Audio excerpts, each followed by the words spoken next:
I want to state the obvious. Clearly, it's a privilege for me as Premier to be here. I also want to say that the summit's main goals of collaboration, community, and also the issue of commerce is one that resonates for us all. And this summit is of special importance to Bermuda. We have a strong representation, and I've alluded to just some of them who are here today, of business leaders from Bermuda.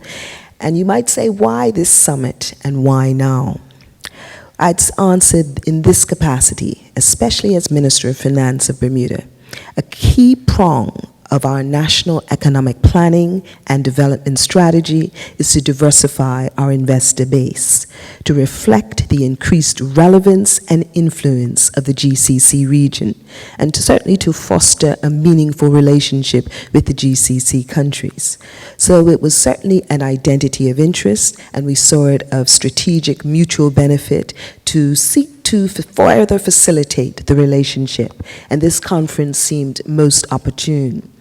In prior meetings that Bermuda has had with senior ambassadors and officials from the GCC region, they expressed a strong stated interest in constructing a model whereby Bermuda can provide knowledge transfer of best practice of insurance regulation to the GCC states, and they saw Bermuda being able to facilitate that.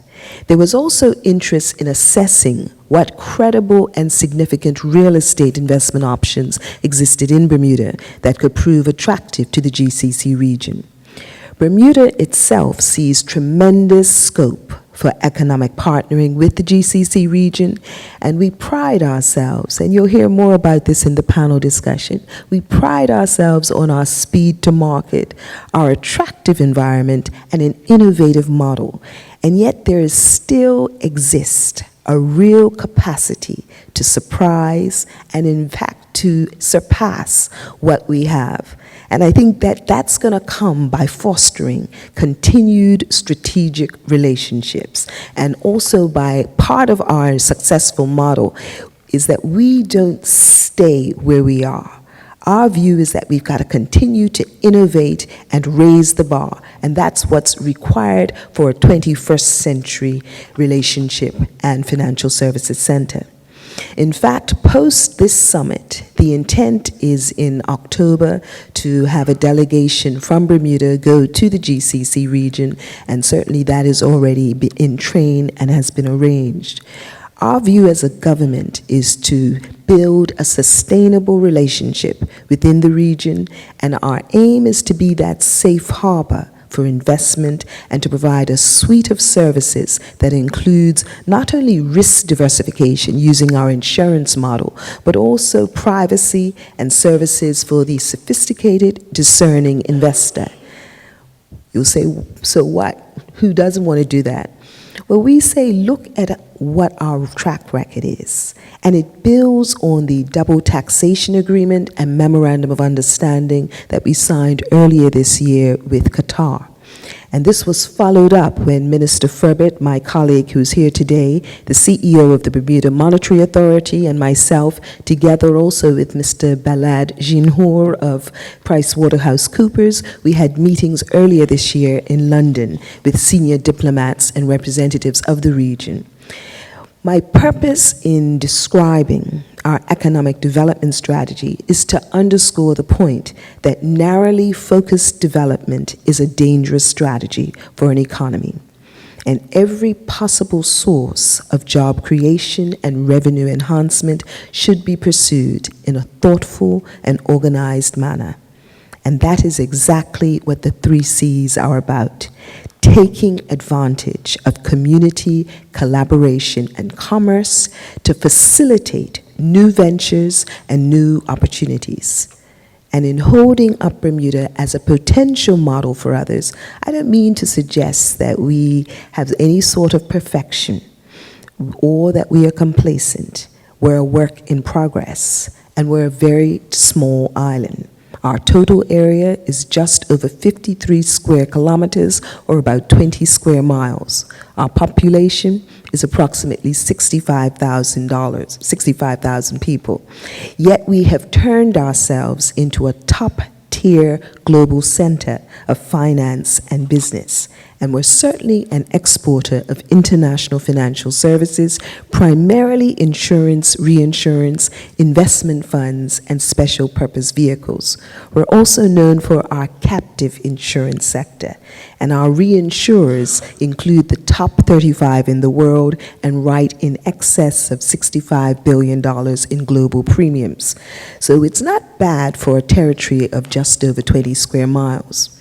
Didn't happen easily, didn't happen overnight, but it was the result of a calculated plan to build an appropriate and effective model.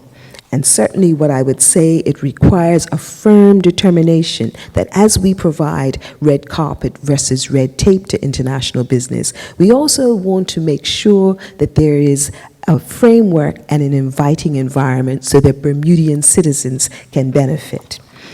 Have we achieved stability and credibility in Bermuda? Yes. How?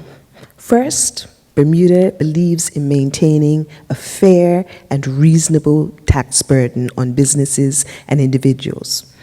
We partner with the private sector in issues of national interest. The mayor is here, Mr. Graham Outerbridge.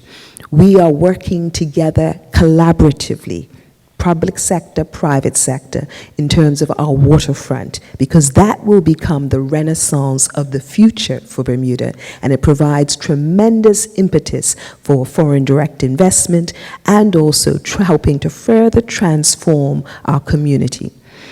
I would also say that our ability to attract so many international businesses is due to having built a solid and transparent regulatory regime.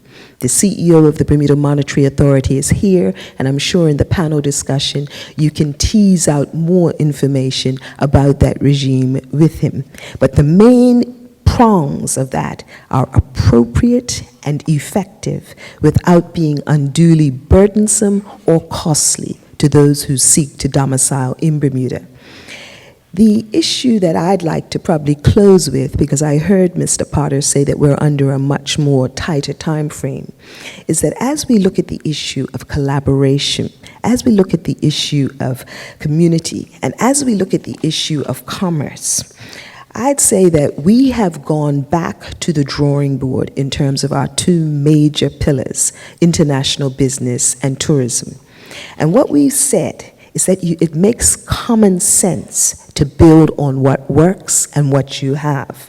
So we have decided and looked at an economic diversification strategy that looks at our success, but also seeks to look at the outward frontiers and to maximize the benefit of looking in areas which we haven't traditionally looked.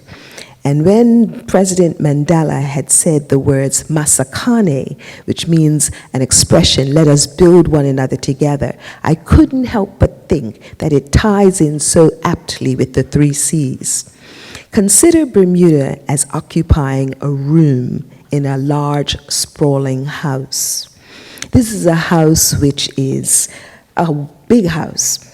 We have only one room, yet there is a diverse family. A family that may be separated by ideas, culture, and traditions. Yet somehow we have to find a way to live within the house, recognizing our differences, recognizing our different, I suppose, attributes. Think of that house as being an analogy to the world. How we see going forward is that you either collaborate or perish. And to me, what we have is an opportunity for collaboration, for cooperation, for building a better community, and also using commerce to build and maximize advantages to the benefit of our respective countries. So I say to you, thank you for your time. Thank you for your attention, and thank you for allowing me to share, albeit ever so briefly, a little bit about Bermuda.